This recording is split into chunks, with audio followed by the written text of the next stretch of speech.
You might have seen a story in the last couple of days, updated deficit projections for Canada showing that we're going to be running deficits out until 2070. It's important to understand what these numbers mean and what they don't mean. This is not to say that we will inevitably run deficits from, well, basically for the next 49 years. It doesn't actually have to mean that, right? Because at any time over the next 49 years, starting potentially within the next few months, or maybe not until year like 47 of those 49 years, we can make different choices. We can cut our spending and raise our taxes. We can do one of those things without doing the other, or we can do the opposite. We can increase our spending while cutting our taxes. The numbers aren't about predictions, they're about trend lines. And right now, where we are, our projected economic growth plus our projected federal spending, which grows as the population grows and as new programs come online and increase in value, it would take us 49 years for our rate of economic growth to catch up with our rate of federal spending and balance the books. This is what the Prime Minister was talking about, well, it wasn't his best moment, we'll put it that way, when he said the budget will balance itself. Sure, eventually. That doesn't mean that's the right way to do it, though. What we are looking at is the projection of where things stand today as we exit the pandemic and all of its emergency spending, plus the new federal programs have been announced. The numbers are not insurmountable, but they're not great, because one of the things that often gets left off the table is the fact that the provinces in this country are a bit of a mess. Federal spending overall, some relatively small changes can make big differences. The federal government is big. It has big assets it can draw down on, and because its program is so big, even small adjustments one way or the other can have big outcomes. Provincial budgets, though, are the real problem because they are smaller. They have fewer assets to draw on, and they need to make bigger changes one way or the other, again, to have tangible effects here.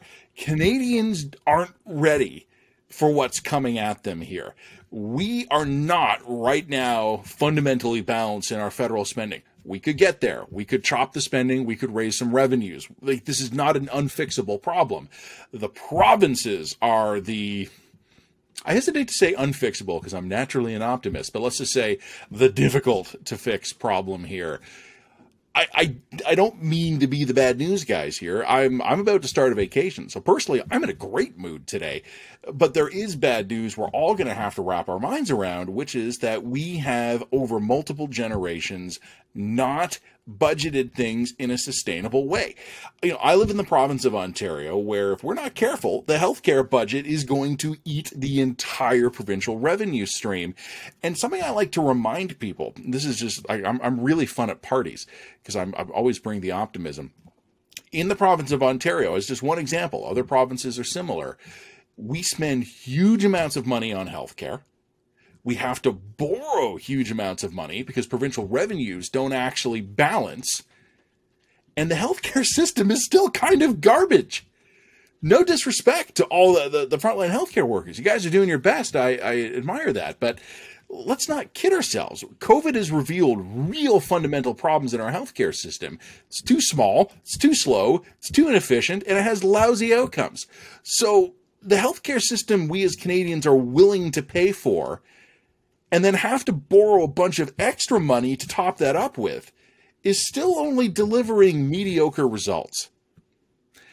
Don't worry too much about what the Parliamentary Budget Office says will be the situation in 2070. That's not the problem. The problem is going to be right now making the smart decisions at the provincial and the federal level to make sure we have the money to pay for the stuff we need and also want. We're going to have to make some decisions about what fits into either of those categories. What's a need? What's a nice to have?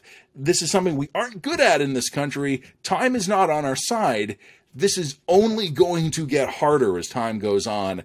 And I would rather not wait 49 years to start tackling some of these problems.